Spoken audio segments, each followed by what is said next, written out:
Like we're going to begin. Sharon, would you kindly turn on the little camera? Do you know how to do that? It's not on because the red button is not pushed. Is the red button pushed? I don't see it. It's on. Okay. I'm going to sit here. Can you aim it at me? Actually sit here. Okay? Like here? Whoa. That light is bright.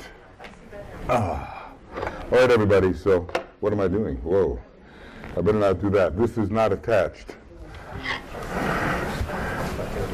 I just want to move it over just a little bit. Thank you so much.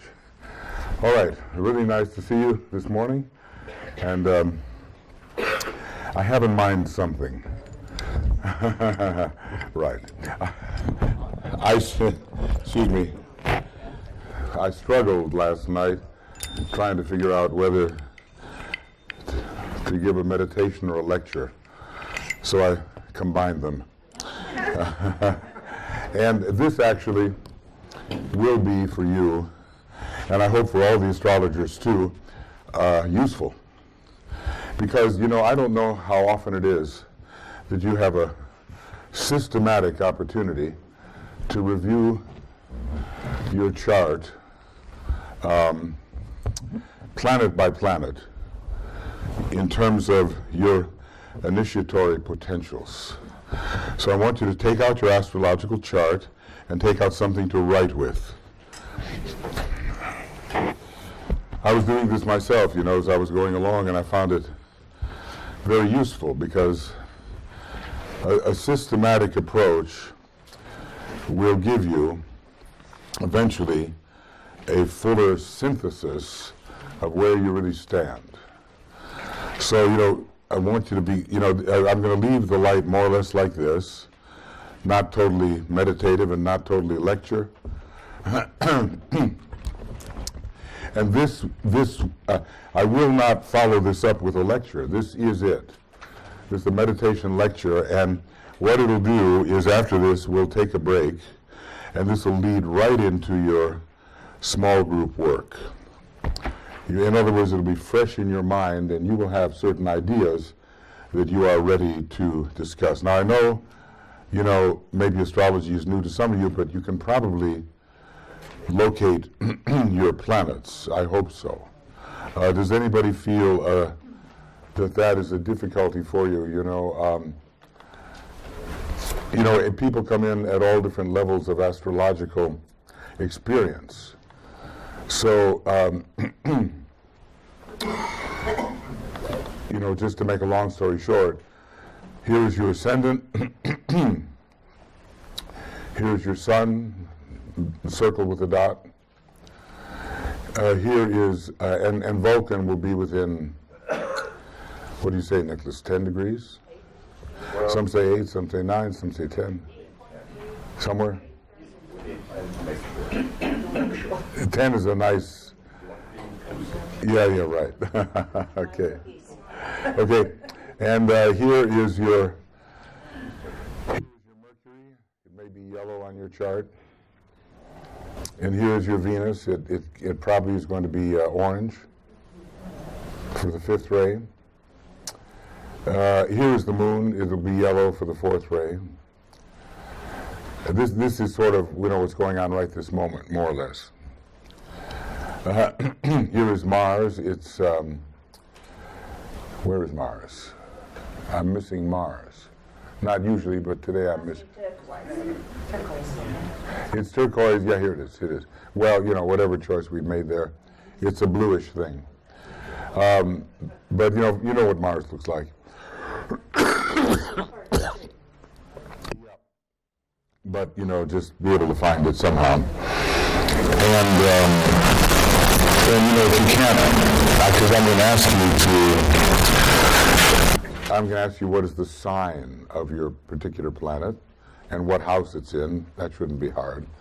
And then any significant aspects that may be a little more difficult for some of you.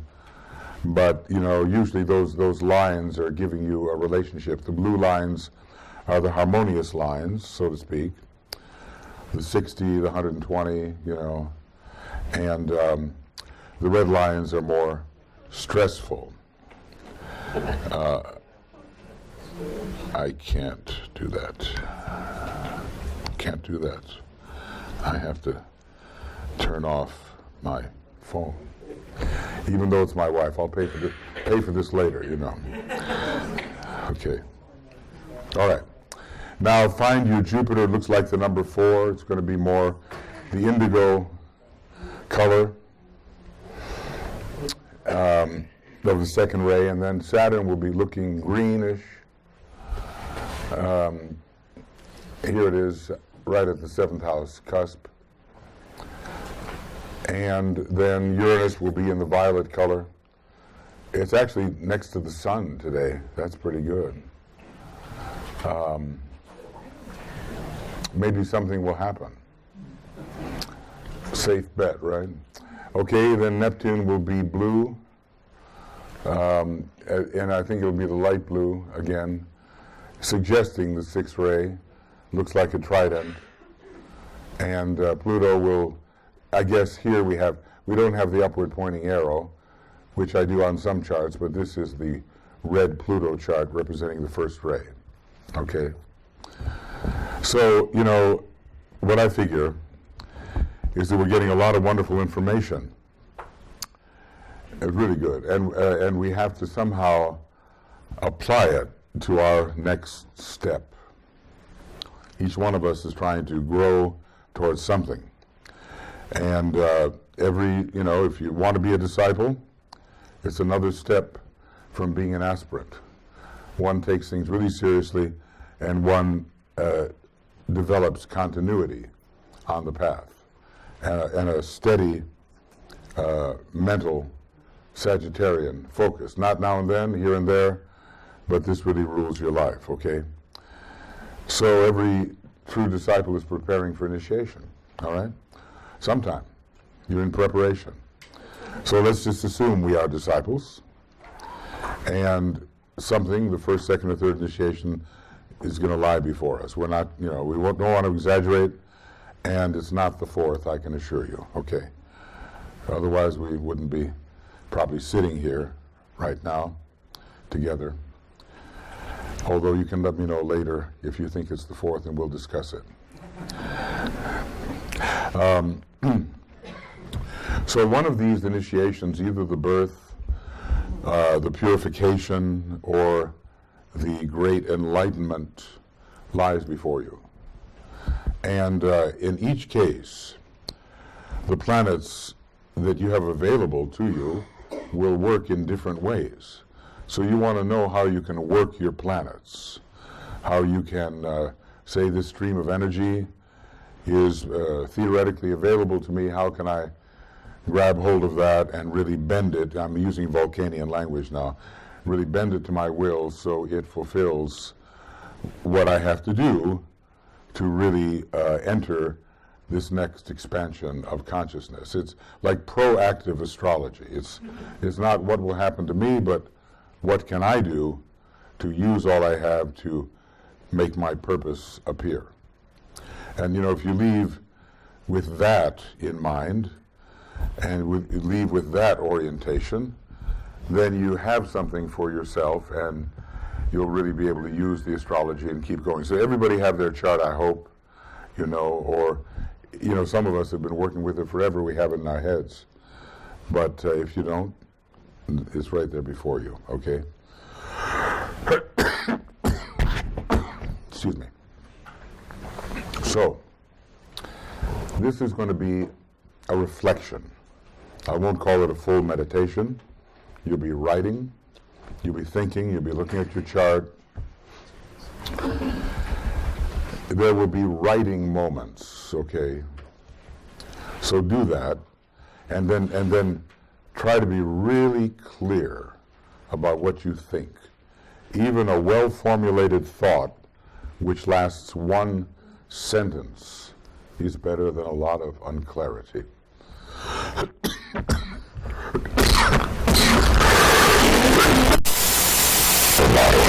That's it. Thank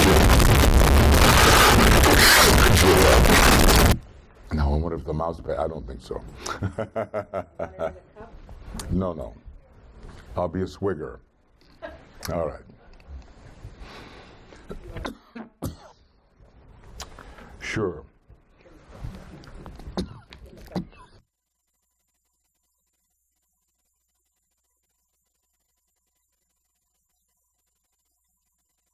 My Romanian optometrist tells me. All right.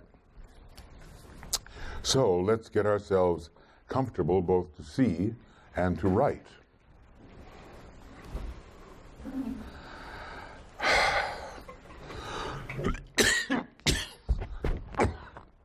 Kind of steady as she goes here. Yeah.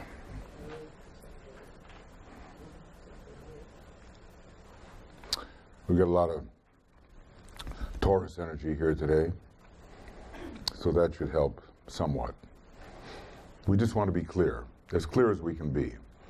You know, it's one thing to just sit and let the information wash over you and absorb a little, and it's another thing to grab hold of it and make it work for you so you have clear ideas about how to use this language of energy. So more or less what I'm going to say will be up on the screen, but I may improvise as usual. So let's just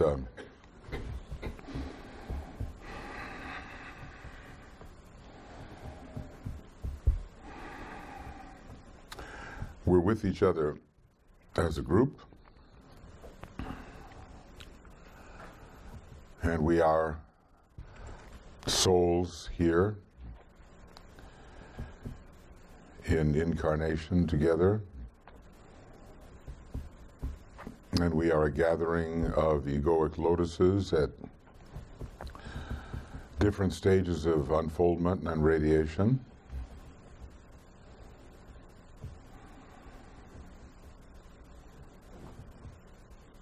And we're invoking together the wisdom of our soul and of our group soul in order to see more clearly.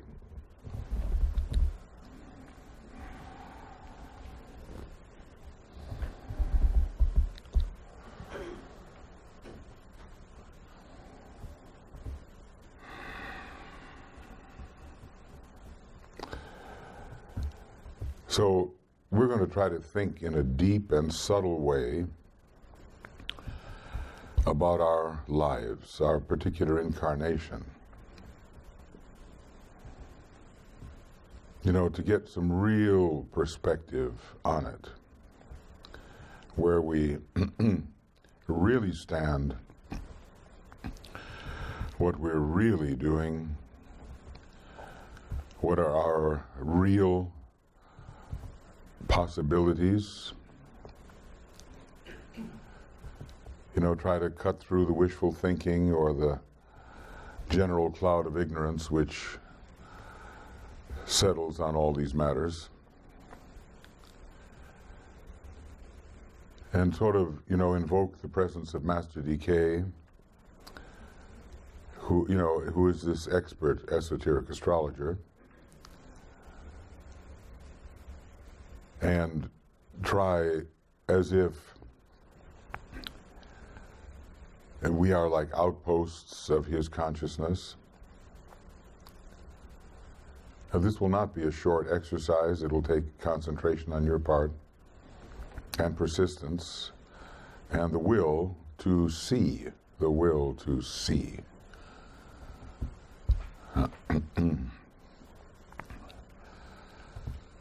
So we'll begin with the ascendant. And hopefully we all know what that may be. The ascendant is essential. It's really chosen, except in cases, I suppose, of accident and interference, but even then you wonder about that, by the extreme wisdom of the solar angel, who is still helping to guide the incarnation, especially of disciples, purposeful incarnation, that ascending sign. You can probably, the soul can do something with any ascendant, of course, but something is chosen to lead you closer to the center of your life, closer to the center, your spiritual center. If you really follow the higher indications of your rising sign, you know, if you want to get particular, it's probably what decanate of that rising sign is operating, and you can get still more particular and look at the 12 divisions of 2.5 degrees. But, you know, the ascendant is what every disciple has to follow in an intelligent way and not let the personality just grab a hold of it and use it for ordinary purposes. So think about your ascendant for a moment. You know, you can name it to yourself. You can see the glyph of the ascendant. Think about its essence or its key phrase or word.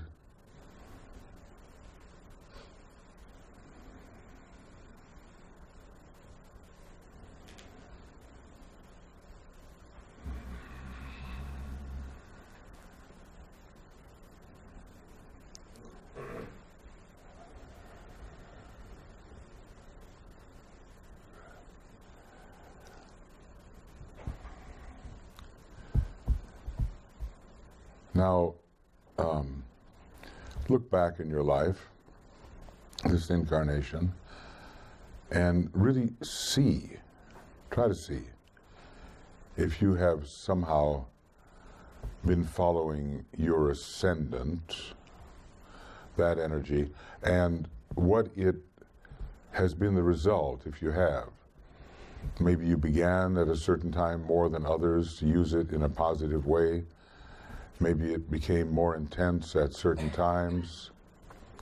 Try to look back over the life and see if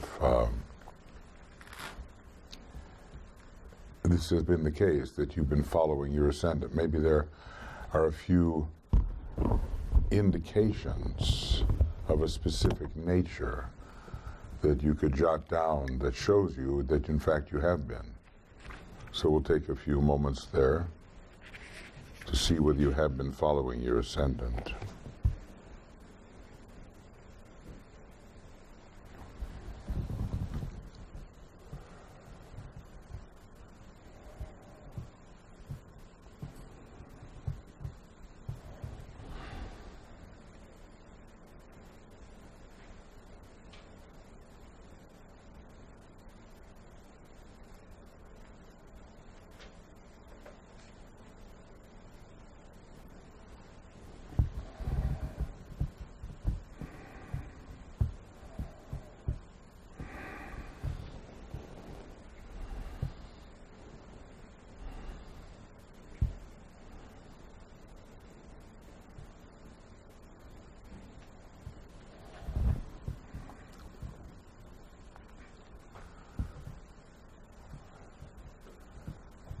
And, you know, there have been maybe some developments in your life of a positive soul nature from following this ascendant. And if so, what do you think they were?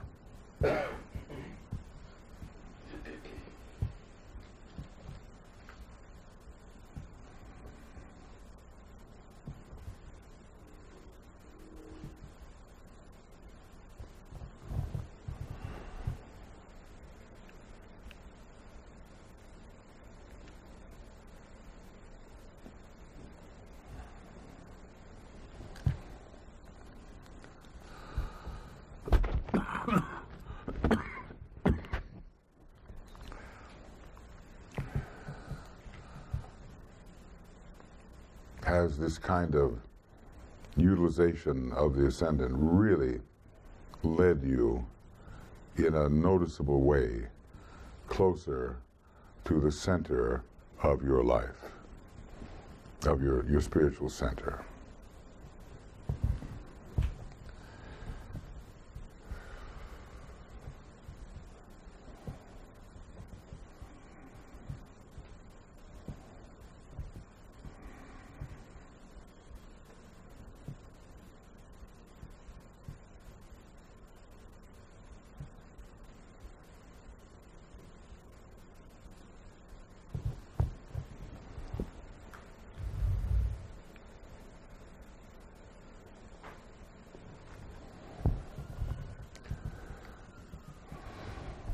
And what do you think, maybe if you had not consciously followed the indications of this all-important rising sign and followed, let us say, only the indications of your sun sign, then what might have been the result in your life? If only the sun sign.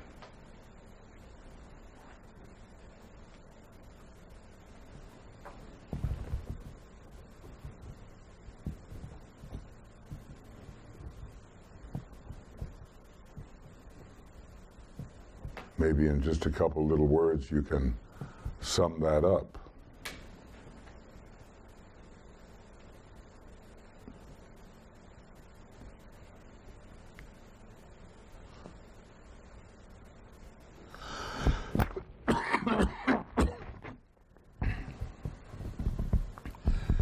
Because as valuable as the sun sign is, and it is valuable, every disciple has first to follow that rising sign.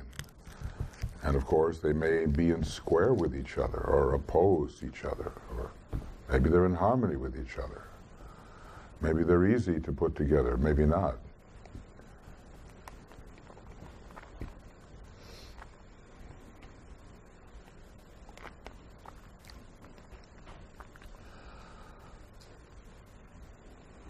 Let's think about that sun sign, because that's really the personality indicator. And that's what people, well, what are you astrologically? Well, I'm an Aries, I'm a Libra, You usually give your sun sign. That's how people do. That's when I'm born, right? In that month. But that's not the esoteric way of going. So your sun sign is going to tell you a lot about your personality development, and if it's the same as your rising sign, of course, then you have an unusually good integrative possibility. Just that the sun sign will be operating on a lower turn of the spiral.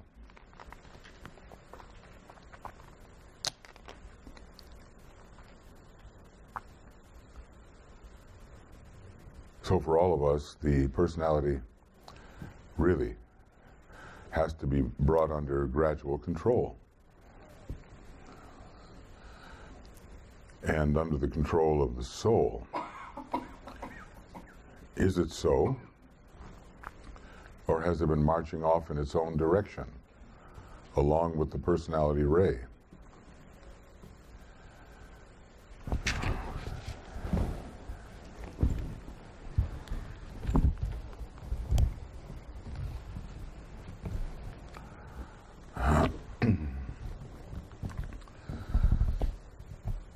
So this is a really important energy to get your self-integrated.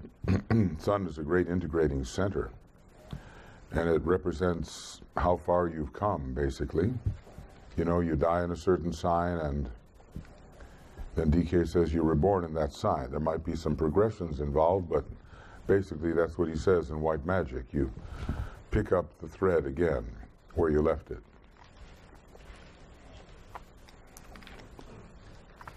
So, have you, born in a certain sun sign, been able to use that sun sign to cooperate with your soul ray indications and with your rising sign indications? Have you cooperated with that will, with that spiritual intent, with the sun of possibility, as the rising sign is called? And is your personality serving your soul intention? Or is there a struggle and a battle going on between these two indicators, the important ones?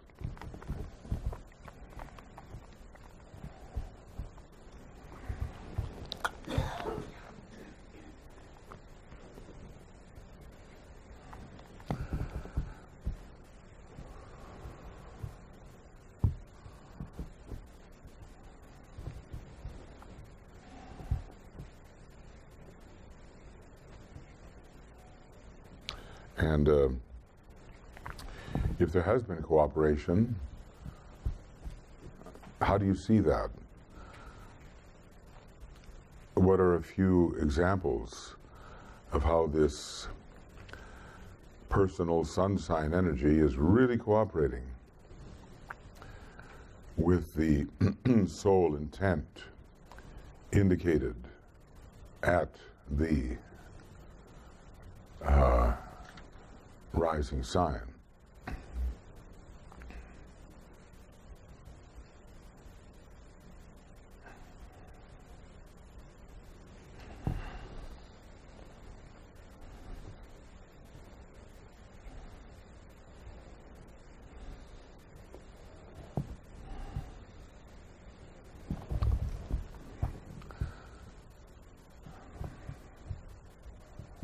Now, these are the great fundamentals, you know.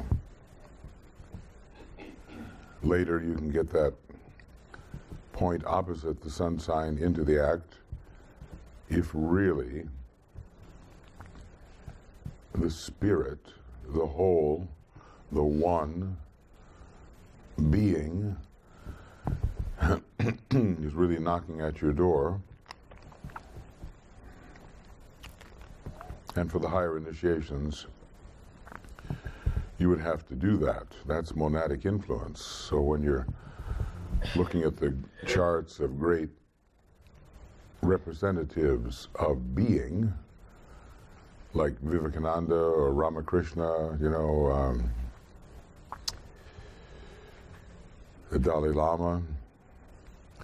See, for the Dalai Lama, Capricorn would be really important because he's a Cancer sun.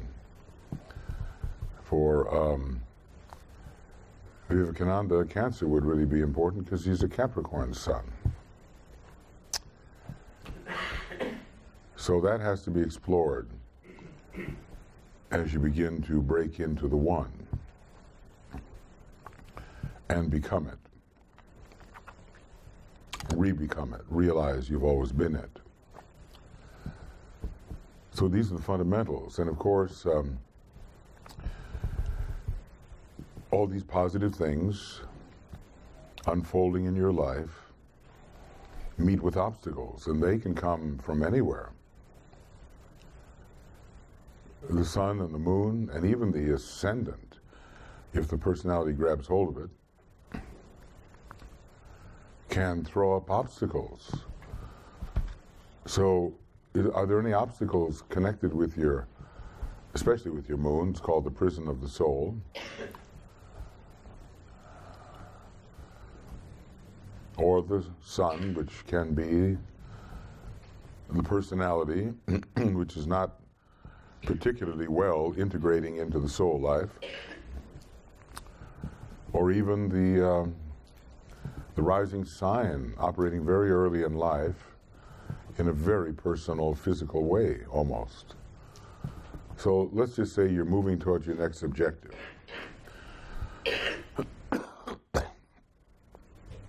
You're going to undergo the birth in the heart. You're going to really have your higher power and you in communication. So you're really more and more guided from this inner wisdom. Or you're really going to purify whether by water or later by fire. And you're going to enter the stream and really, with full aspiration, become a real disciple. Or you're going to climb the mountaintop of enlightenment. Wherever you are there, you're at one of those three places.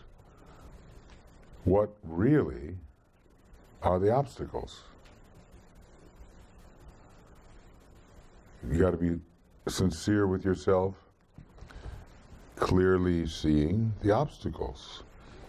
And they're probably connected with various points in your chart, but the moon might be significant, and certainly the sun sign, and even the ascendant. So take a few moments, and you're on your way to an expansion of consciousness. What really are the obstacles that are preventing a fully effective next step?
And usually the medicine for these obstacles will come from another ray or another sign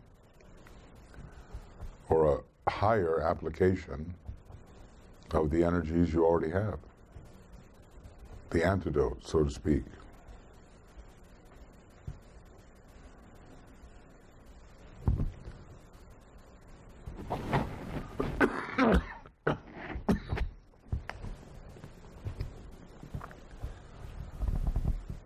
So we've got to know our potentials, and we have to know our obstacles. It gets very simple. I've got to do this, I've got this to work with, and this is in my way. Boil it down. Real simple.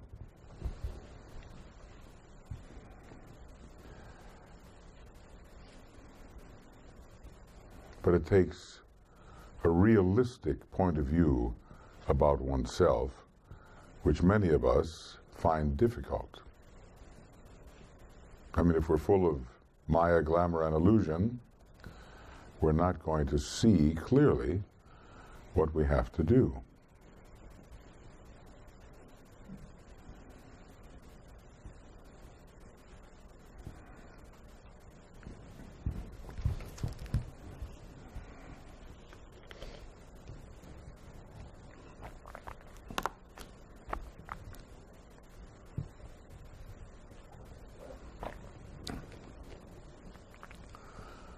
And usually those obstacles are going to come from a misuse of one of your energies, or more, or a kind of deficiency in certain energies that haven't really been built in, you know. You may have been a mystic a long time and are not practical. You may have been so practical and concrete that you lose touch with the more transcendent aspects of life. There's all kinds of obstacles. Identifying them is important, and finding the way through them with what you've got is important. Now, we'll go sort of planet by planet. It's hard to locate Vulcan. If your sun sign is sort of right in the middle of the sign, every sign is 30 degrees. So if you're in there anywhere from 12 to 19 degrees or 11 to 19 degrees, you know that your Vulcan is in the same sign as your sun. Otherwise, it might or might not be.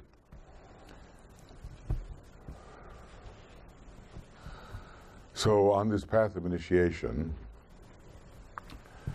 even probationary initiation, it's not all about desire. It's not even all about aspiration. When those sacrifice petals start to open up,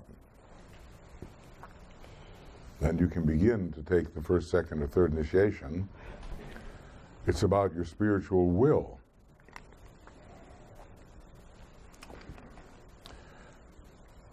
Your fixed desire becomes determination, and your determination becomes an irresistible will. And then you will succeed. So Vulcan is one of those major agents of the sacrifice petals, sacrificial will in the egoic lotus. And when you enter the hall of wisdom, which we all hope we're beginning to do a bit, and begin the initiatory process, you've got to call on the reliability of your will. It's not just how you feel. It's not just when you're aspiring or not aspiring. You will do this. You will rouse yourself up. You will bend your vehicles, identified with the soul, you will bend your vehicles to the will of that soul, and you will make them do, or try to do at least, what you will. So, before the first initiation, Vulcan helps your soul really get a grip. The fist, the grip, the tools, the implements, the forcing process, get a grip on your etheric physical nature. So it's bent to the will of the soul. There's a lot of discipline here, a lot of yes and no. It vitalizes you. It's a very physical planet in one way, very, very physical, etheric planet. And the will of the soul is penetrating into your physical mechanism. It's also a very bright planet.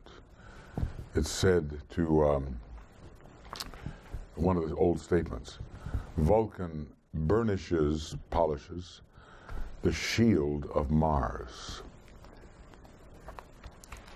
So, if the dark light of the elemental nature is ever going to radiate its hidden light potential, Vulcan has to get into the act. And the lower nature cannot be indulged because its light will just be extinguished. And Vulcan holds it to the task. So get a grip on your vices on all levels. But, the physical vices here, excess in sex, money, and comfort, Vulcan can make sure you can subdue these things with this first phase of spiritual will. Well, maybe you're aiming at the second degree. So, before that and at the second degree, the light of the will, there is such a thing, the light of the will. The will, everyone, love reveals, intelligence reveals, will reveals. Those who do the will of God shall know. Will reveals. So the light of will coming through Vulcan helps you clear up the glamours in your life and prevents you from being led badly astray by desirous Martian pursuits, which do not lead you any closer to your spiritual center. There's a lot of light in Vulcan. Maybe that's why it's not easily seen. Maybe it has been seen, and only later it will be seen that it has been seen, just like Pluto in 1915 was seen. But not until 1930 was it realized that Pluto had been seen. So seeing is one thing, and knowing you're seeing is another. So we know how Taurus helps to end the personal and world glamour, and Vulcan is the ruler. You need more than Vulcan, of course, to end glamour, but Vulcan at least prevents you from thoughtlessly following the glamorous ways. So you discipline your astral body and you subject it to spiritual will. You sacrifice your desires, spiritual sacrificial will. Or maybe you're aiming at the third degree, and at least from my perspective, there's a lot of question about this. There's a great battle between Vulcan and Abel. Cain kills Abel. Vulcan kills Mars. And the illuminating spiritual will subdues all personality tendencies sponsored by selfish Mars. You really get a grip on your entire elemental life, and you end the ancient authority. Through spiritual will, you end the ancient authority of the elemental personality ruled by Mars. So have you been able to control your life from the 7 head centers in the head, which Vulcan rules? Or are we not there yet? And how do we know?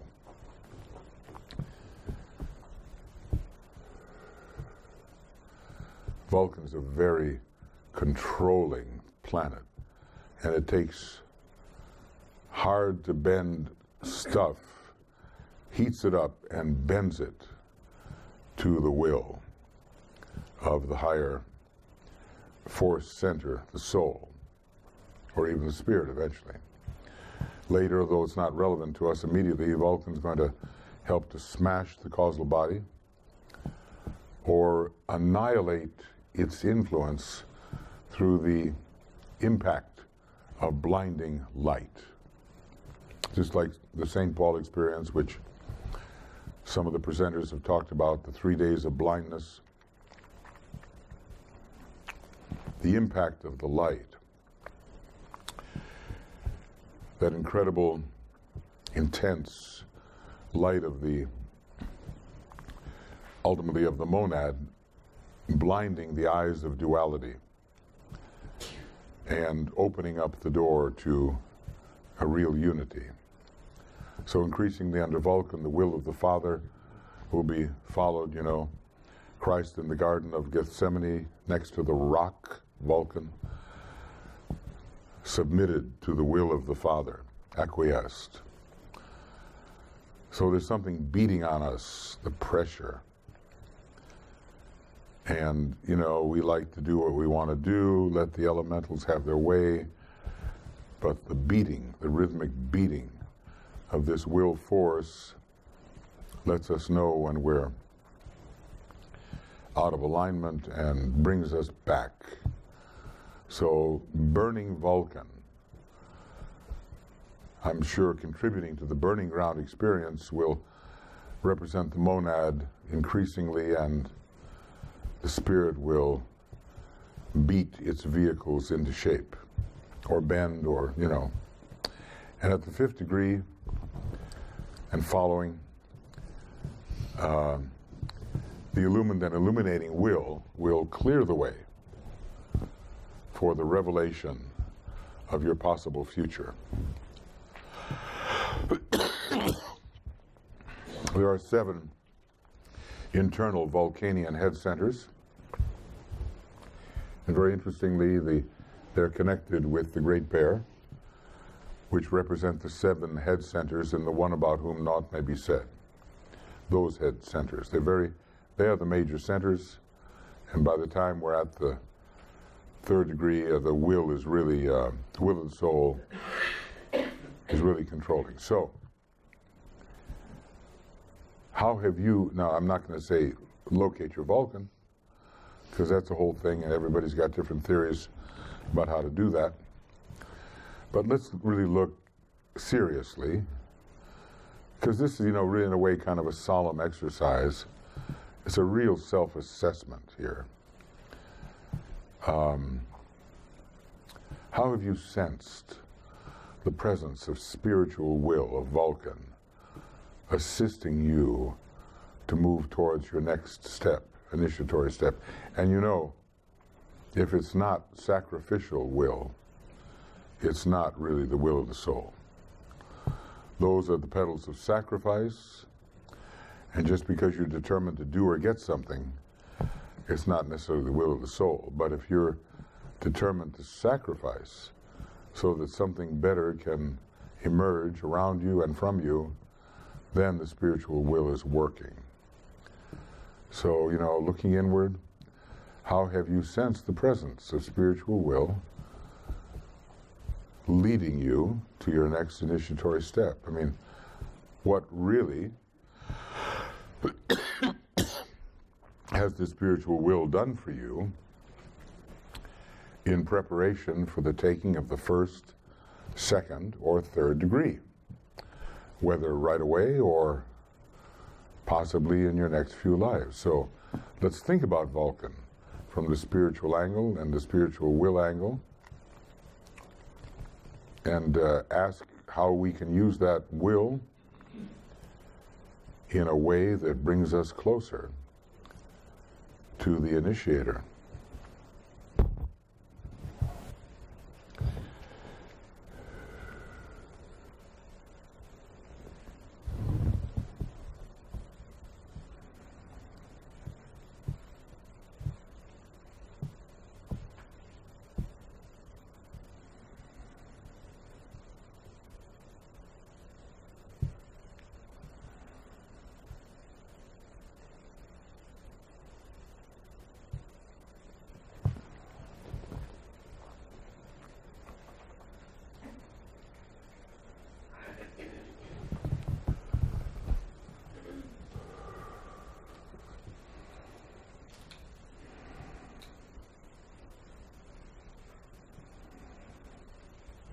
Vulcan and your spiritual will. You probably, will know somewhat the house position because it's going to be quite close to the sun.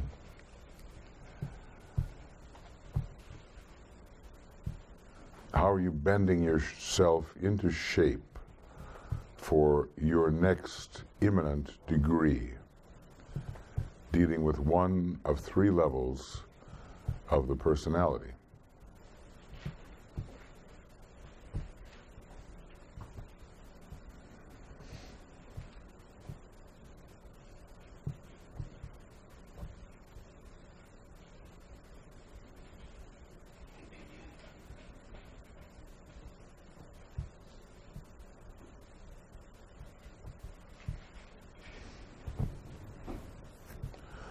Vulcan is a great pushing initiatory force.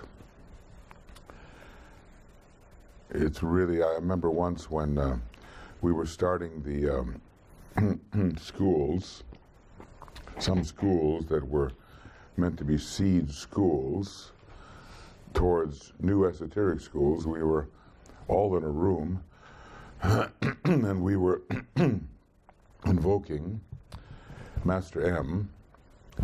The name of the school was going to be Moria College, sort of predecessor of our Moria Federation. I've never felt anything like it. It just suddenly, all I can say is a pressure appeared in the room. Such a pressure that came from above and was bearing down on the meditators. Not a benign, pleasant, inclusive, unitive feeling of but this like a great spiritual weight. So if you feel you're experiencing pressure from above, that's okay. It's just how you respond to it and how you let it drive you towards your next spiritual objective.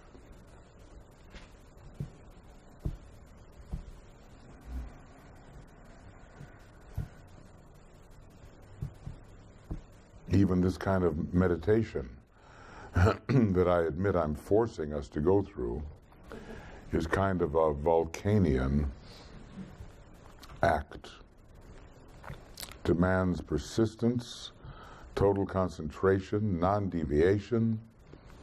Your elemental lives cannot do what they want. They have to sit still and go through it.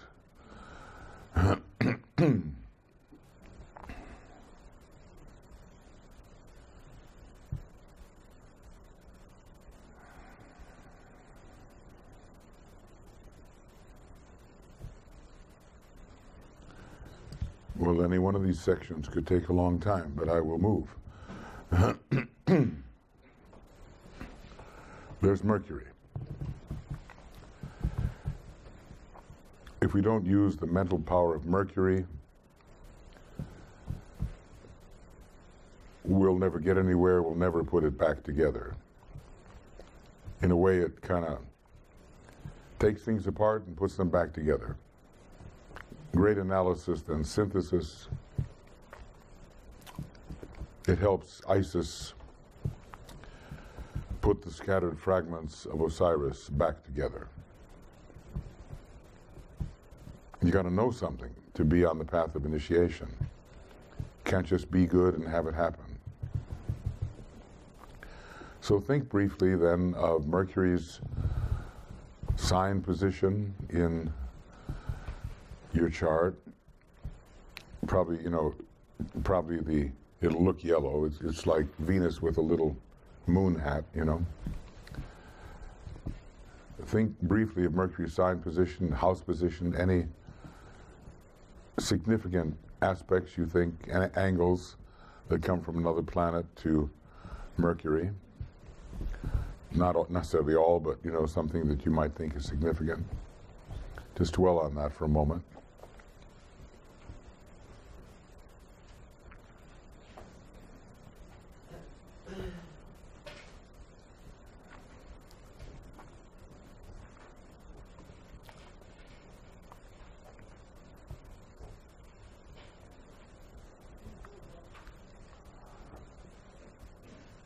It's a potency.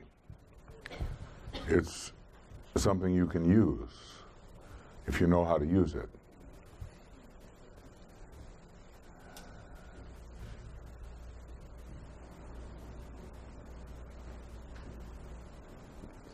So no one's going to take initiation without an increasingly illumined mind. Illumined at first through observation and reasoning, and later through the intuition. The world is in pieces as far as the perceptual ability of humanity is concerned. And it has to be intuitively put back together into a seamless wholeness, which intuitive Mercury can reveal one day from the Buddhic plane.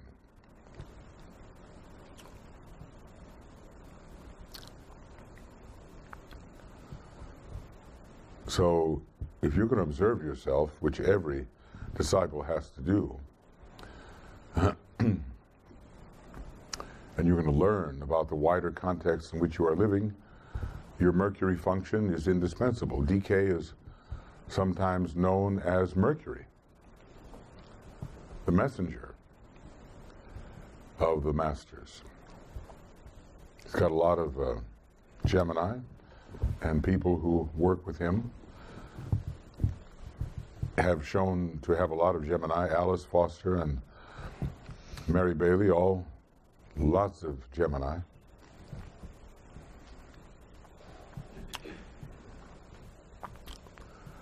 And other things too. He's got that light of Taurus, of course, but then Buddha is Mercury. A special connection between Mercury and the Buddha and wisdom and the sign Taurus, in which the Buddha was born. Very bright. So we're learning about ourselves here. What is your Mercury position? What's its sign? What's it giving you? Where are you using it? How are you using it? At the first degree, you're learning all about the functioning of your etheric physical apparatus, who you are physically, and we're going to begin meditating. Not just aspiring and wishing and praying, all of which are good, but we're actually going to begin meditating. And it's going to grow more powerful in meditation all the time. Birth of the Christ, Virgo, meditation.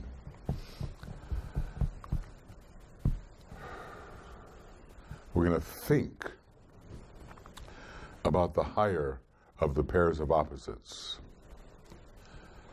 We're not just going to think about our personality, we're going to think about our personality in the light of soul intention. And we're going to analyze where things are going astray.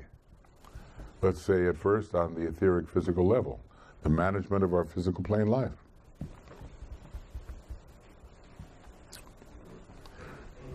And if we think we're approaching the second degree, we're going to learn a lot about psychology.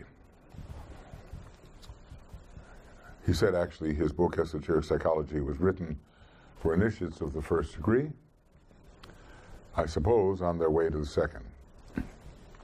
Although there are things in there that, you know, are very, very advanced, but in general. So we're going to learn about our psychological chemomonastic condition. And we're going to sort out many of our, I'll just call them psycho-emotional problems. You know, psychologists in the 20th century, it really was the century of psychology. Think about it. I mean, 19th century psychology was primitive. Then along come some great pioneers, and they really opened the door to reveal what the human being is. That's Mercury. We're looking, we're observing, we're analyzing. And we work really earnestly to link up with our soul. Mercury is all kind of links. So we're the personality, now we want to link up with our egoic lotus, our solar angel. And pretty soon, as we approach that second degree, we're going to work to link up with the spiritual triad. And even as in meditation 3 with the spirit, with the monad, we're going to make all those links. We're going to let Mercury, with speed and light, carry the influence from above to below and from below to above. So it's a really important, the antichironic value of the second initiation is really there, and Mercury is indispensable.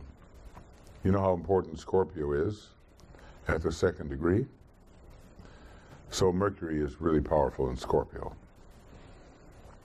We've got to see clearly and see through the glamour and pretty soon see through the illusion. If we're approaching the third degree, Mercury becomes very important as the receiver, recipient of enlightenment.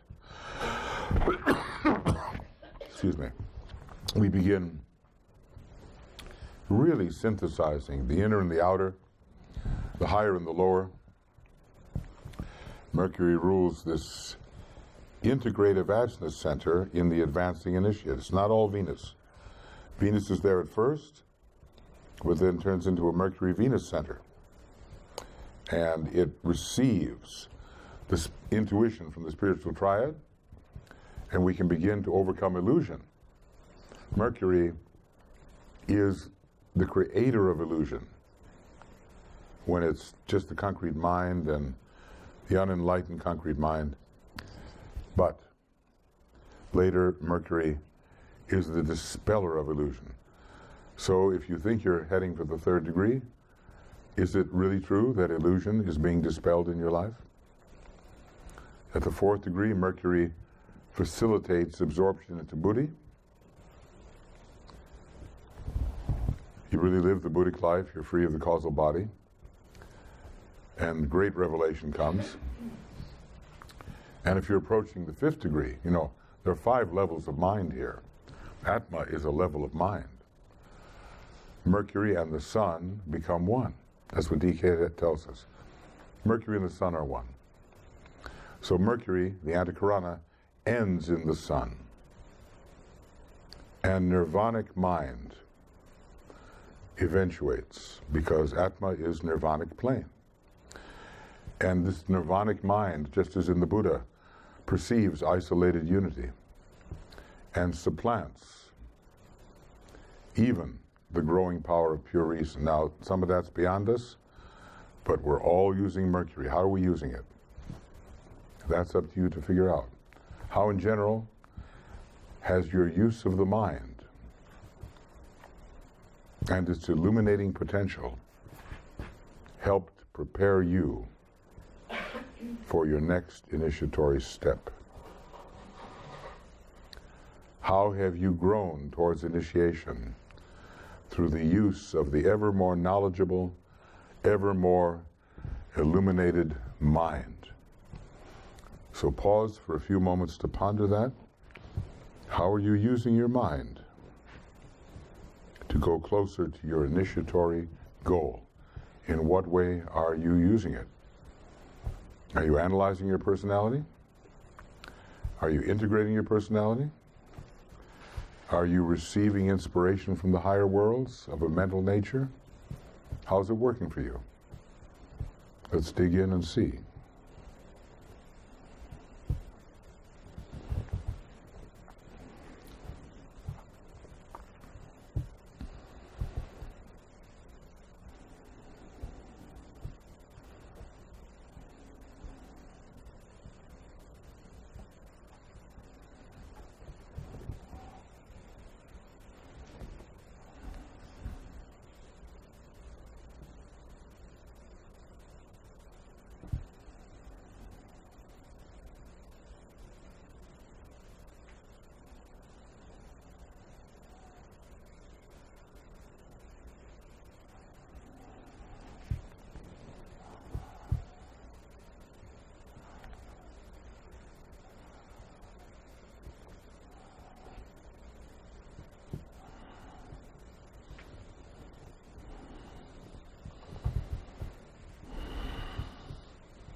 You know, if when you were a kid you ever broke a mercury thermometer,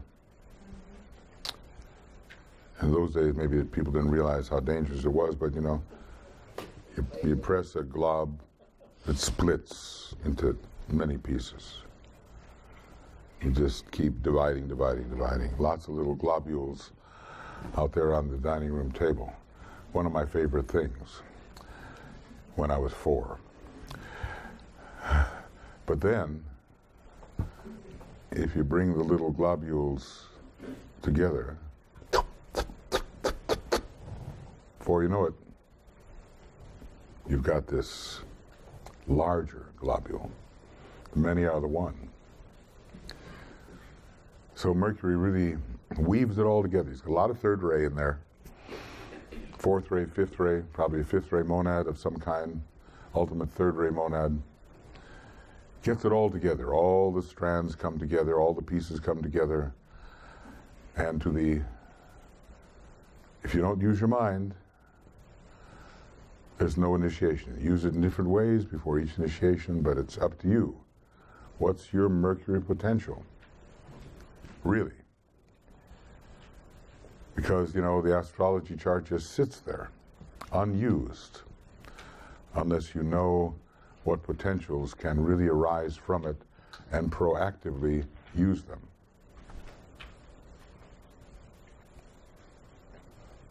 I'll tell you what, it's a really Vulcanian exercise. I'm just going to push us through this. You know where we're going, and you have to endure. Vulcan is endurance.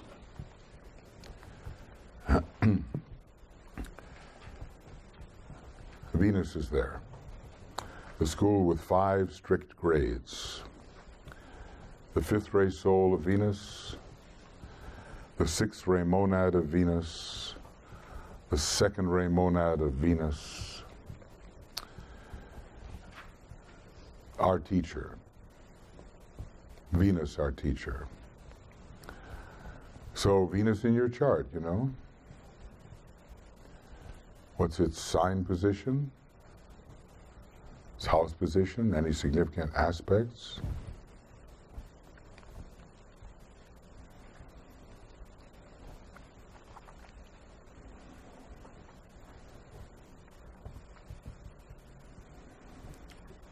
Venus is the brightest planet from the point of view of relative magnitude as far as our Earth is concerned. Fastest moving logos in our system, just like the Christ. It's the fastest moving human being. Not necessarily the most advanced. You know, the great synthesizing lords are more advanced, but Venus is a mover. An unparalleled success in our solar system. So it's going to bring us closer to our great guide, the solar angel, who, is, there's only a very small handful of people on the planet who are not indwelt by the supervising solar angel at this time.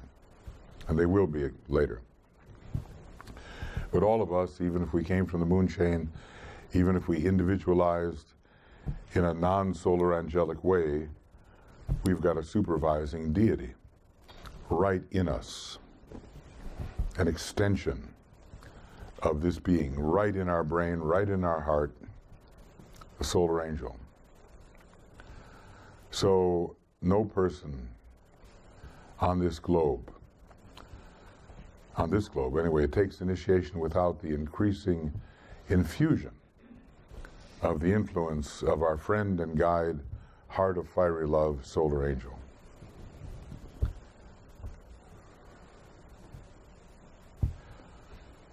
Influencing our consciousness, our energy system, always relying upon it. We can do that. It is our higher power. It is the higher of the pairs of opposites.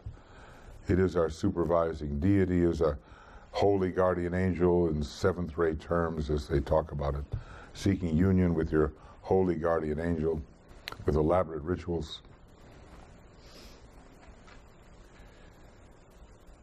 It's not just, in the chart, men and women, battle of the sexes, all that.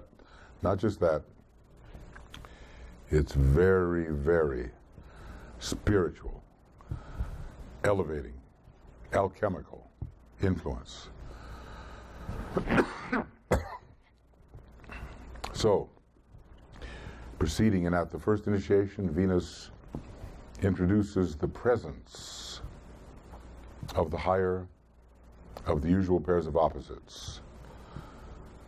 The soul, whose lighted and beautiful presence is heard and felt.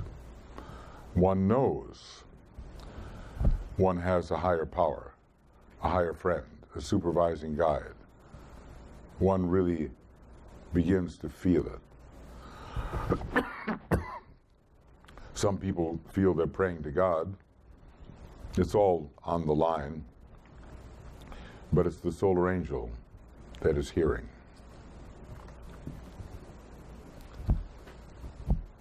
So, when you take the first degree, you're leaving the world of Mars, which has been ruling you for maybe 20 million years, however many millions of years, and you're really entering the world of Venus. If you think you're going for the 2nd degree, Venus is very potent there. as has been well suggested by the presenters. Venus illumines the astral body with light and love, and harmony begins to take the place of incessant conflict, and you really become crystal clear, you know, fifth ray beam on it, laser beam on it, clear about those glamours. One becomes much more sensitive at that second degree, that heart of the sun degree, much more sensitive and aware of one's fellow souls. And there's a whole clarification of the astral mess under Venus. That beam of discriminating light, which shows things for what they are and uses the fifth ray as the observer of reality. And if you're headed for the third degree, well, Venus is your planet, because it rules the Ajna center and the fifth degree, and fifth ray and third degree. Fifth ray is the ray for that initiation. It leads you into the heavenly light, the ineffable light, the light supernal, on the mountaintop, rarely sensed by us, I suppose. And finally, we truly know ourselves as a soul, and not just a recipient of the higher energy, but we are identified with that higher energy. We enter the supernal light. One way or another, Venus is the soul. Crucial, indispensable. You should really use your Venus position to move into soul space. At the fourth degree, Venus is obscured by the higher sun. And the solar angels, as it were, wing their way back to the heart of the sun.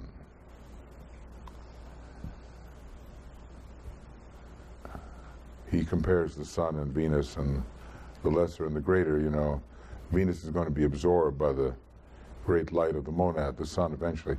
At the fifth initiation, Venus and the sun become one, and you are your own angel of a certain degree. And the light and love of the intuition and the light of higher manas have merged. And perhaps you're going to see the way clear to go to Venus for training before you go to Sirius. Perhaps that will be revealed at the revelation. So Venus is our friend and guide all the way through the 5 initiations, and it changes its influence when the solar angel departs and we have to ourselves become more like Venus. But meanwhile, you know, really, realistically, how has Venus been working for you? Really, to prepare for your next initiatory step, whatever it may be. The spiritual culture which Venus brings, the spiritual civilizing of animal tendencies, this elevating principle on the stage of the path in which you are engaged. So examine your life.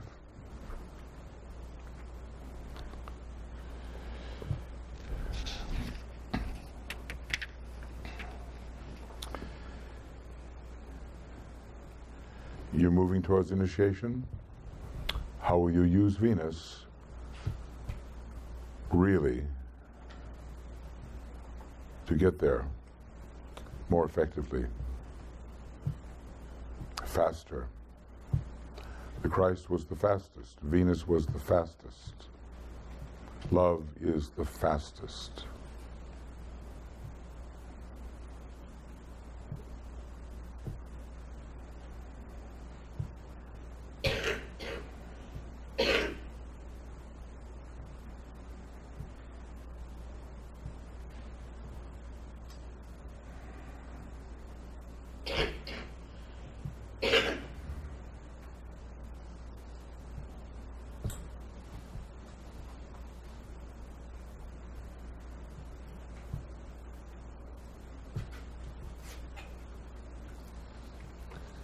It's a planet of light and love.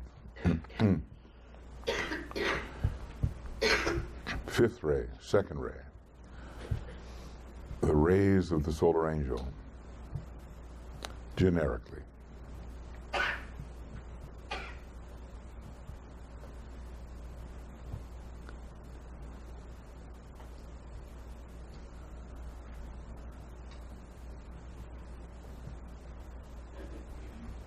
How have you used it? How are you using it? How should you use it?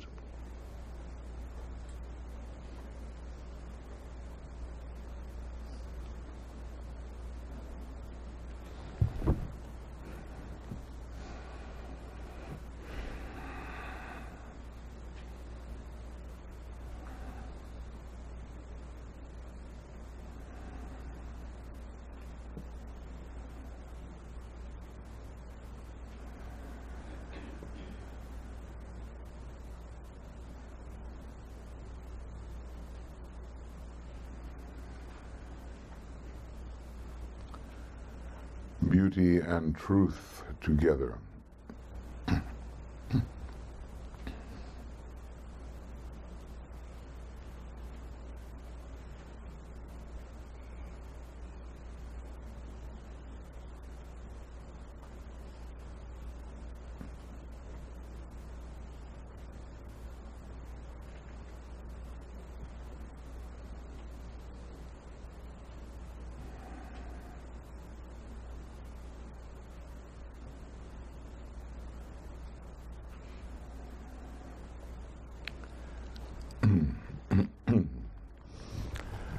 Just get a grip on yourself, because I'm going all the way through.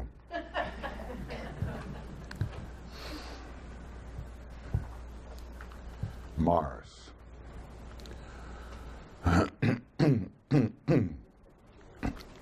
Is both your opponent and your friend, your fiery friend. You find it in your chart, you know. It's sign, its house, any significant aspects, and obviously, if any of these planets is the ruler of your ascendant, or the ruler of your sun, or especially, let us say, the esoteric ruler of your ascendant, it's really going to count. So Mars does rule the whole personality. All of its vehicles, every one of them. And it is the spirit of opposition. And it will come into opposition with all you intend when you receive soul energy or identify as a soul. You will be opposed. It's the rebel. Or even our planetary logos is the rebel, but Mars is really in rebellion, outwardly, crudely, against the refining influences of the soul at first. The enemy is within. But you can use the power of the enemy to overcome the enemy. So it will also give you this great and necessary energy of aspiration, which will help you lift your desires from the lower objectives to the higher. So fix in your mind your Mars position, its sign, its house, aspects, and have a few clear ideas about how you are being fought and how you can fight. First degree, Mars will be involved in the struggle with the physical appetites and their overcoming, the sex, money, and comfort of the three physical heads of the Hydra. Mars will, look at St. Paul, Scorpio. That which I would do, I do not do. That which I do, I would not do. O wretched man that I am, who can save me from the body of this death? He was, around the 2nd degree, and then made really rapid progress, I think, to the 4th degree. So Mars will struggle against you, the incarnated soul, as you seek to subdue these tendencies, but it will also bring you the power and the initiative to fight the good fight. You can't win the good fight with Mars alone, but you can sure get started.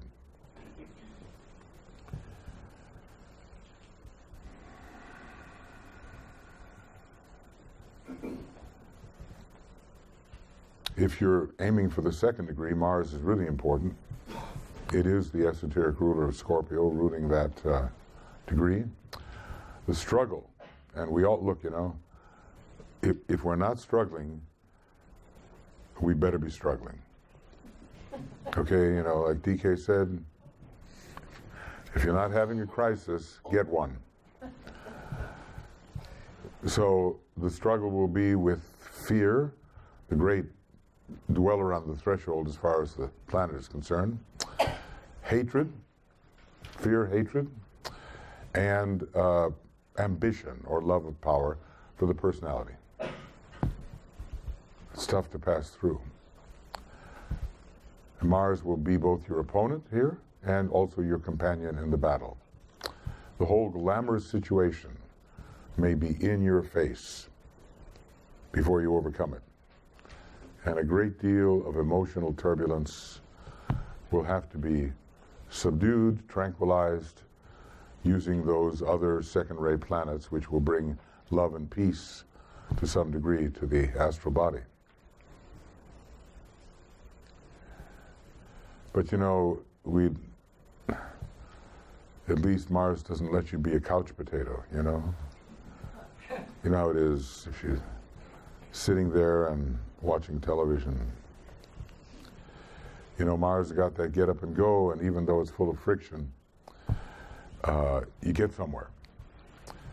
So, DK, see that you battle, see that you fight. Nice second-ray master. See that you battle, he says.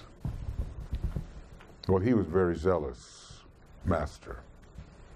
He had a lot of 6th-ray at a certain time. They even say, well, he was so zealous that he ran into a door and broke his nose, over which the other masters kind of had a laugh. But, really going, gung-ho,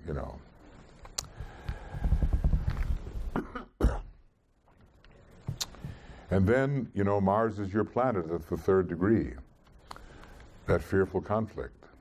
The struggle will be on the lower mental plane, and the influences of the higher mind and intuition coming in from other sources will have to enter the fray and bring to an end your proud tendencies, your separative tendencies, your cruel tendencies.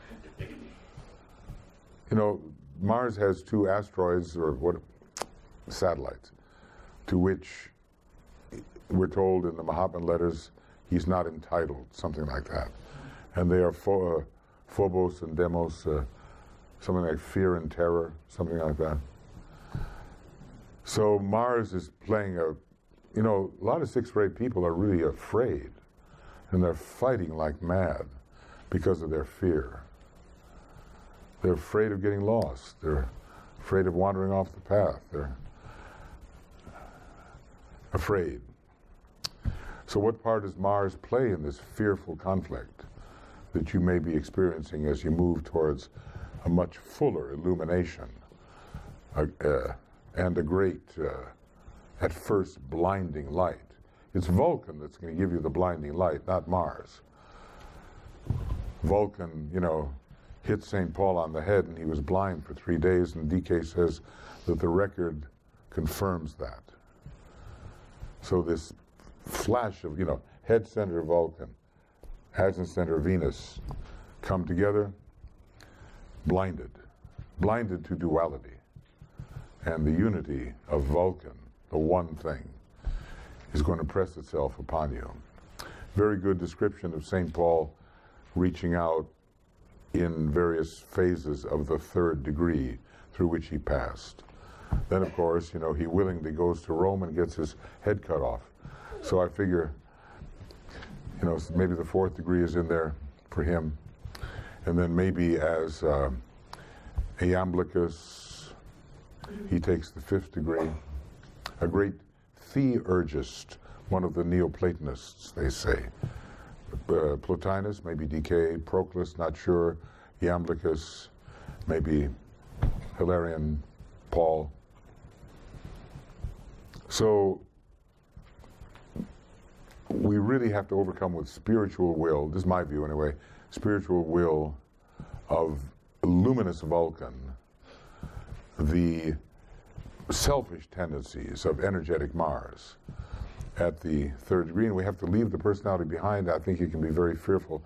Everyone can ask, what is the nature of this fearful conflict if you think you're going through it? At the fourth degree, your Martian opponents come for your life.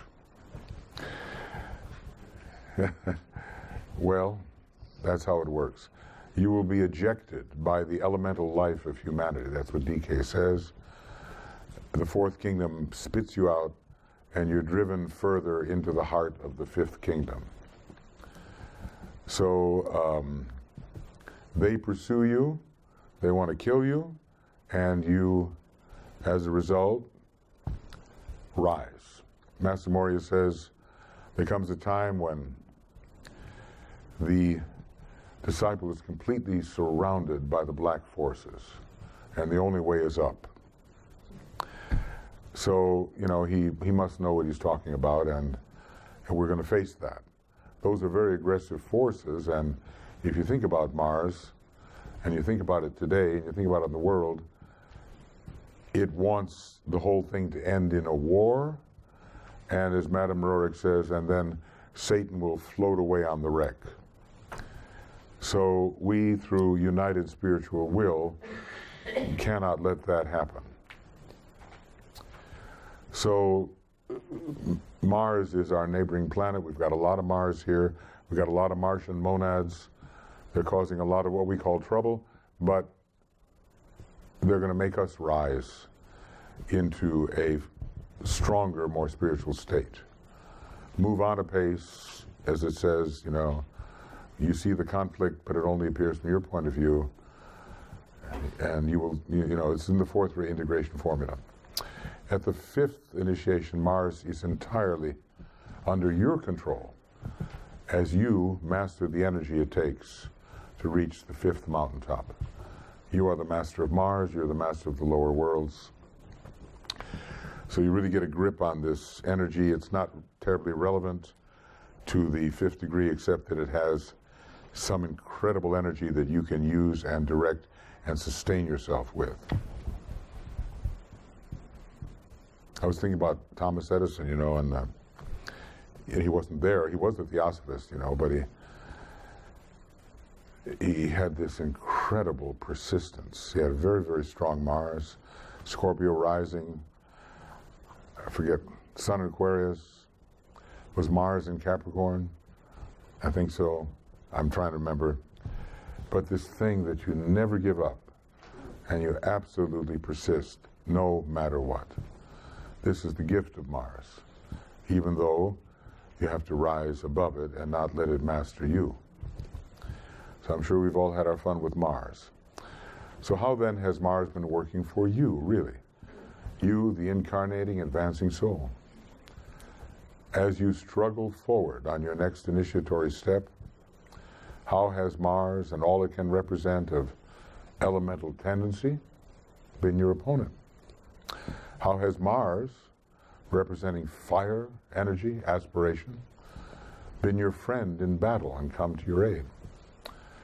How has Mars impelled you closer to your initiatory objective? So, if it has, let's ponder just a little bit on Mars and our next initiatory step.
You need it at every step.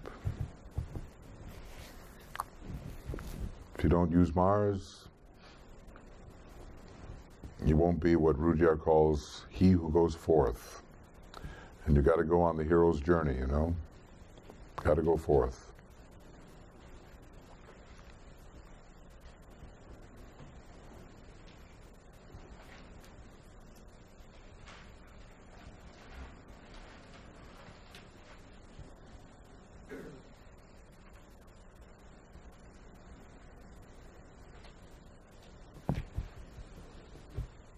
On Mars is the school for warriors, and he calls it the school for destroyers.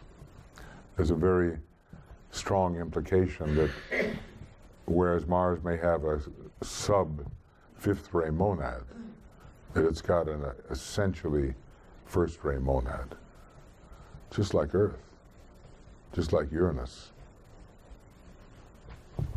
At least that's my inference for the moment.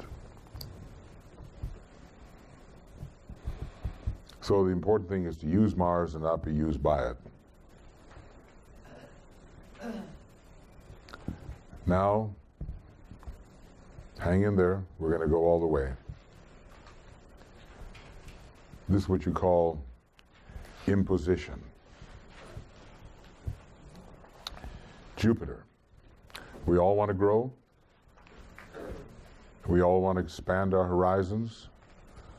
We want to widen our ring past knot until we become the universe itself one day, as we are. And so second ray Jupiter, not monadically second ray I don't think, but second ray Jupiter confers this expanding power. It's got a lot of seventh ray Jupiter. And you know, he does carry lightning bolts. I hope you're all thinking of your costume or symbol for our celebration. I decided to come as a Jupiter-Saturn conjunction. I'm going to, if Harold will help me, because he's better on the physical plane, I want to carry a scythe and a thunderbolt. I don't have that conjunction. It's called a nuclear clash. In what kind of, what did he call it? In the Machi astrology, what kind of? Magi astrology, yeah. But, you know, whatever little symbol you might use, it'd be fun, you know. Some people wear a hat and other people might carry something, whatever. But look, you know, that's it. The spirit doesn't want to be confined. It's hell for the spirit to be confined. Spirit is everything, wants to be everything. Wants to know it's everything, wants to experience itself as everything. So this Jupiter expands that possibility. So think of your Jupiter position, you know, its sign, its house. It might be your soul ray ruler. You might be a second ray soul. Jupiter will be really important. Any soul ray ruler is going to be important for you, whatever your soul ray may be. But in our types of groups, a lot of second ray here, and some also first ray and sixth ray. But, you know, we're not attracting the fifth ray souls generally into this group. And even the seventh ray souls will find us a bit impractical. So Jupiter is going to be really important.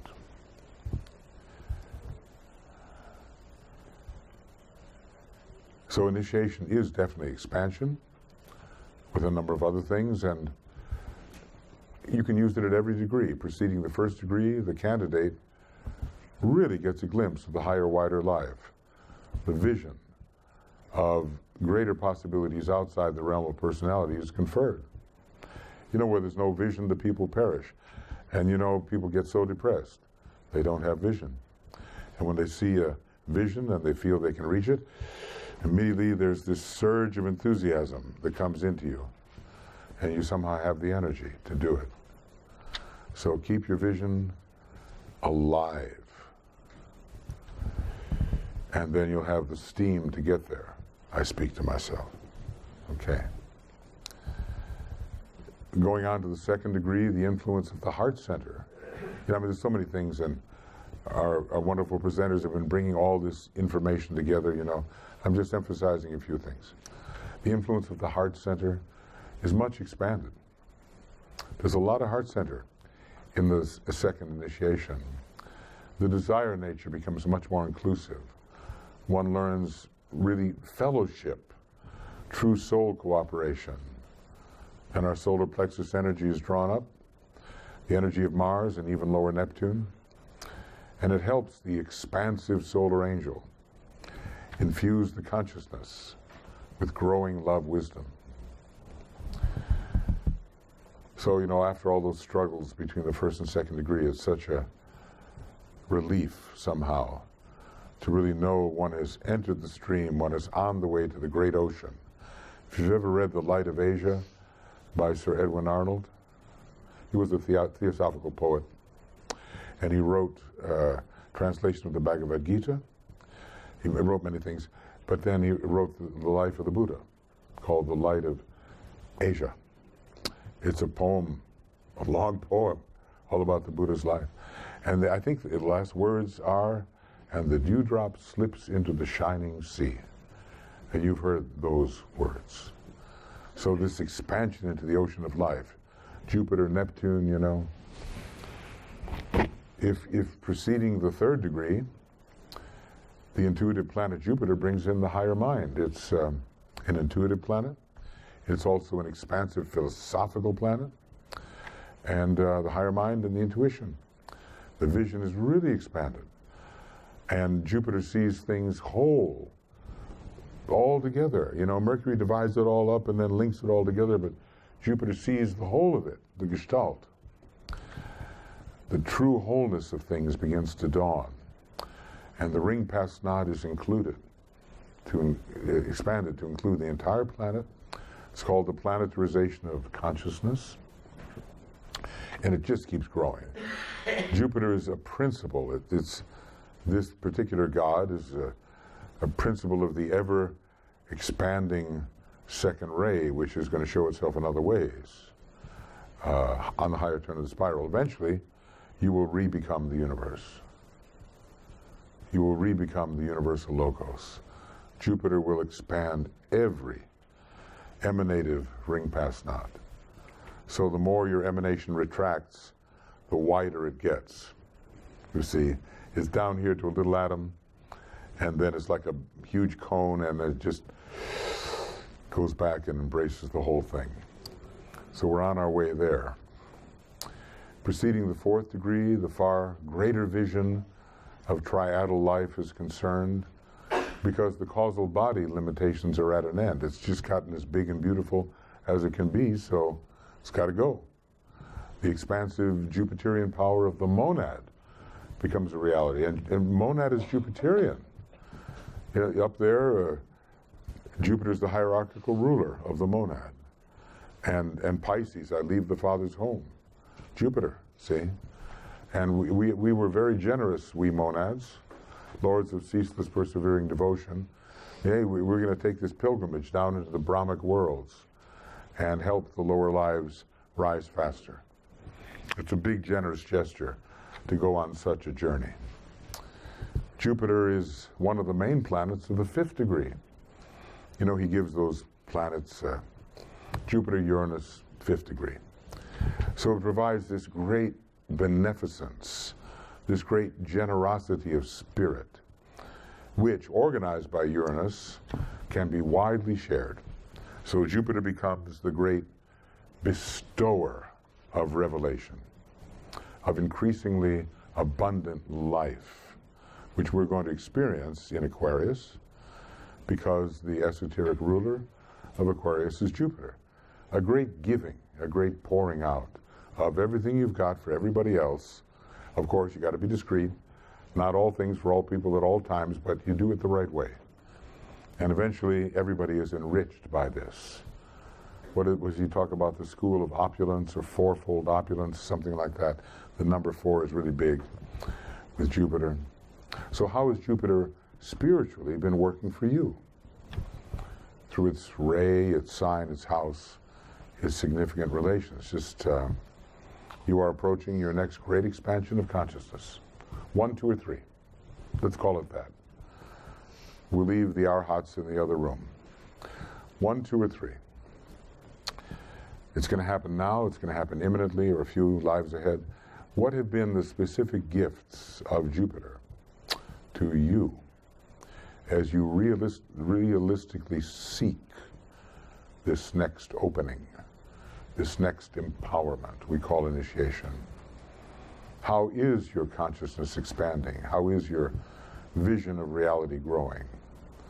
What is being revealed to you under Jupiter, which brings you closer to your next initiatory unfoldment?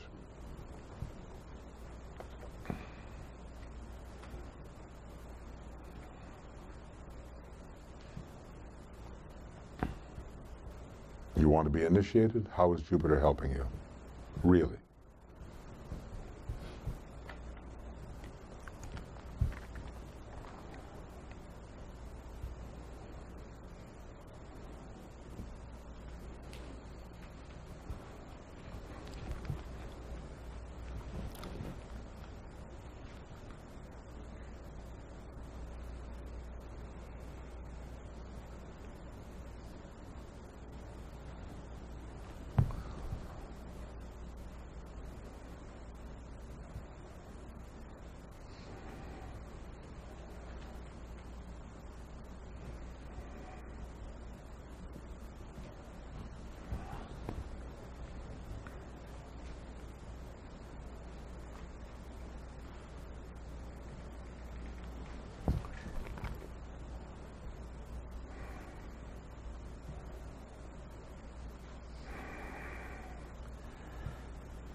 You've got to use what you've got to get where you want to be.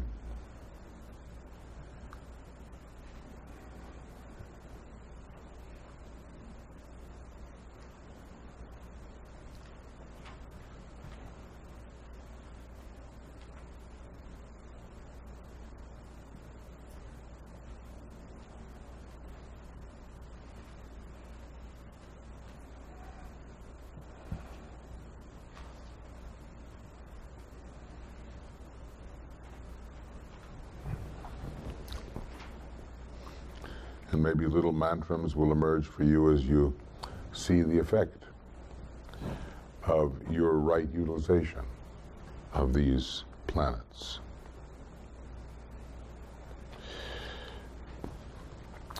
Now, you know, this is just the beginning. I only have so much time. And I know it's a test on you to live through this process. Because you see where it could go, but don't worry, I'm not going to do every asteroid.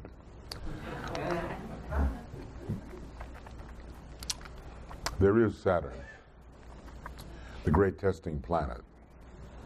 Capricorn rules all these initiations, and Saturn is right there with him. Saturn will be present, bringing you, let's remember who you are, the incarnating soul, and the soul itself under the law. No one breaks the law breaks them. So, what is your Saturn position? What's its sign? It's a great sort of first ray, third ray planet. A lot of seventh ray in there too, and even fifth. But examine your Saturn position, sign house, aspects.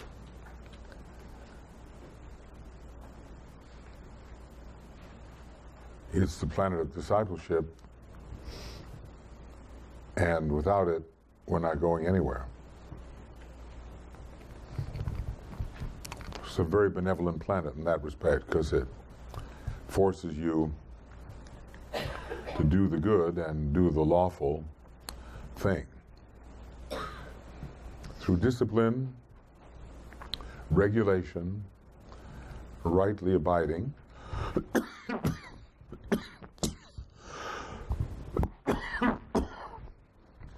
by the inner law,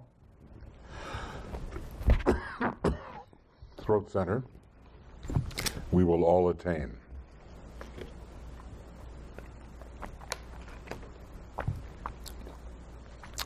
And you know, the elementals don't like it. That's why the moon is in detriment in Capricorn.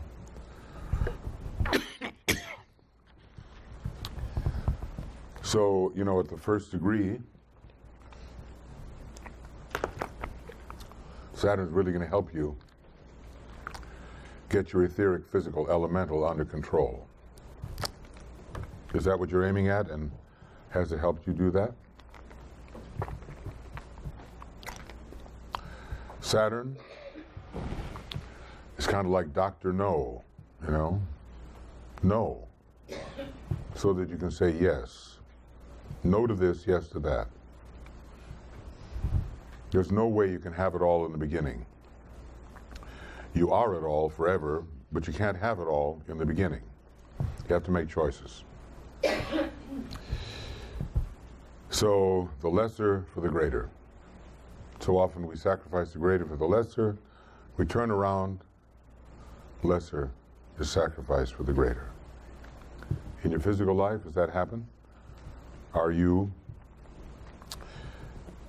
disciplining your physical life to make yourself fit for hierarchical enterprise? Second degree, get that powerful astral body under control as you move towards calming the astral waters. Not such a comfortable position, you know, astral body and Saturn. We sometimes call it inhibition or suppression. But sometimes suppression can go a long way in the beginning. If something's really wrong, just stop it. I was all impressed by my father, who was a 3-pack-a-day person. He was a Capricorn. And then he just, bang, that was it. Stopped, totally. And became an artist. That was significant. But you can't stop. Look, I mean, you know, we all do things we should stop. And we can't stop them, if we will. So, you know, part of getting a grip on the astral body is just not letting it do anything it wants. You don't let the elementals do everything they want. You just don't. You control them. There are other ways, of course, you know, you can get into psychological trouble, but then you also, you stop the process, and then the other influences come in, which are milder and more massaging and all that, but sometimes you just have to stop before those things will be effective. Then you go on to the third degree and you have that restless lower mind. And it's the monkey mind, and it's going to run all over, and it's not going to produce thoughts that bring in the higher worlds. So you got to hold it steady, that mind held steady, Vulcan, Saturn, in the light of the soul, so that you, the soul-inspired user, use the disciplined lower mind to hold the light.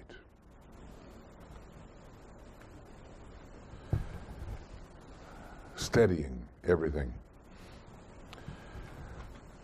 Saturn is very prominent at the fourth degree. It will hold the entire personality in the grips of karma, so that you are forced to drink the chalice of karma, to face the last karmic obstacles as a strictly human being. I think in some of the charts we were looking at, Saturn was really pretty prominent when you're really undergoing those big tests. So, you know, Saturn is the friend to all real disciples and initiates. And if we don't like it, then we better learn to like it.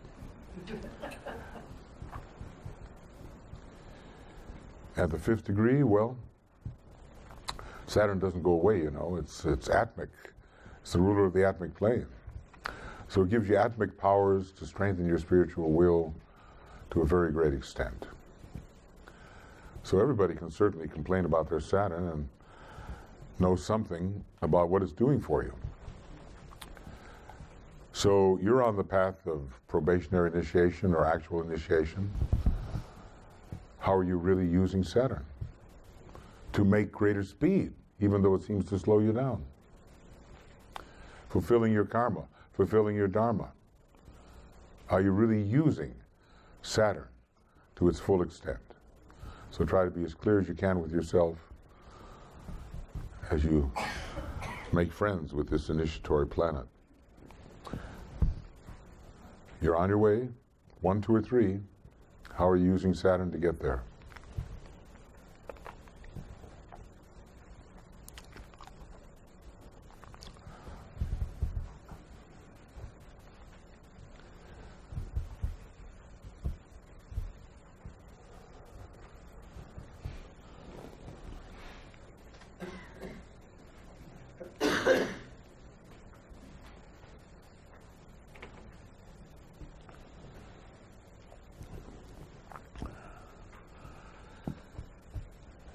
Without Saturn, you're not going to hold yourself on the path. You're going to run away, you know. You're not going to stay on the burning ground.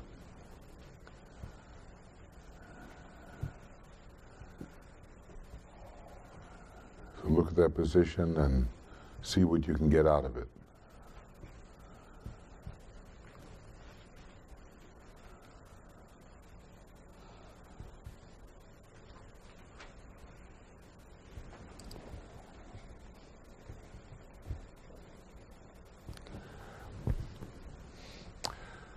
Now,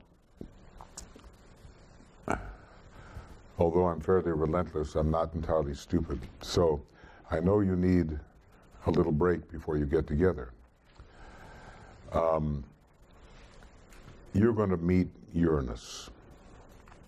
It's going to change your life.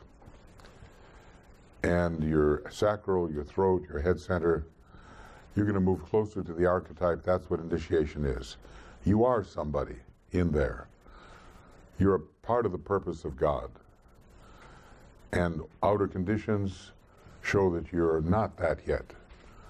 So Uranus is that fiery archetype which was breathed forth as purpose. You are the breath itself. You are the archetype. At these initiations, you're going to archetypalize your life, one step after another. First, second, and third degree, every degree. You're going to transform vehicle after vehicle. You're going to finally meet the central spiritual sun at the 5th degree, the microcosmic central spiritual sun. You're going to be who you are. With Neptune, you're going to meet the Christ. You're going to refine your life. You're going to go from the gross to the subtle and transcend all things holding you down to earth as you rise into the heavens. Uranus will make sure you keep feet on the ground, and so will Saturn. And you'll rise into the heavens through Neptune, and you'll become the mystic occultist, ever more refined. And all the illusions will melt away. All the boundaries between things which hold them in a state ruled by the great heresy of separateness will melt away, and the whole will be seen as one, and the ocean of life will reclaim the dewdrop. One initiation after another. So it'll be up to you to figure out how you're using your Neptune to move towards the Christ, or even at the 3rd degree, to move towards the greatest savior on our planet, Sanat Kumara, the great sacrifice himself. Neptune, well, he's all those things. And then Pluto has been so ably described by our presenters. It's going to be hell. Sorry, but there's a lot of stuff down at the bottom of the aura that is sediment. And it gets lifted up, and then it gets murky, and then you can't see. It's all got to be burned away. Clarification of the aura, the great healer, get it out of your system. Detach. All the physical residues, the emotional residues, the mental residues, they're all residues. We've got to get rid of them to be clean. And then the arrow of death will be shot and the causal body will die and will become a master under Aries, Pluto, Shambhala. So Pluto, again, a great healer and a friend and a drastic planet. And I'm sure in your life, you've had it. Yeah, I've had it. You've had it. And you know that when Master Moria says the worse the better, he's talking about Pluto. I mean, some drastic first-rate statements. The worse the better, and he means it.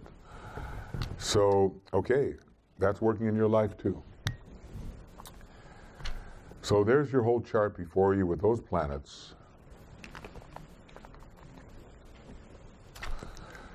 And proactive astrology means you reach into your chart and you make them work for you under your will. You bend these planetary powers to your will. And you don't just kind of wait for something to happen. You control. But you have to have knowledge in order to control. So knowledge comes first. It induces love. It calls upon the will. And then you make your mark. And you help out effectively. So just one little ohm. Then you have a little break. Then you get into your groups and you kind of share what you've been discovering about how you want to use these planets for what your next step is going to be. I apologize to you for holding you here so long under such circumstances, but not really. We're going to be in the same room here today. If you want to switch groups, I wouldn't necessarily advise it, but you can. How much of a break do we get? Not much. Yeah, I would say you can have 14 minutes. 14 minutes, thank you. But only after you give me a good ohm. Okay. Deal.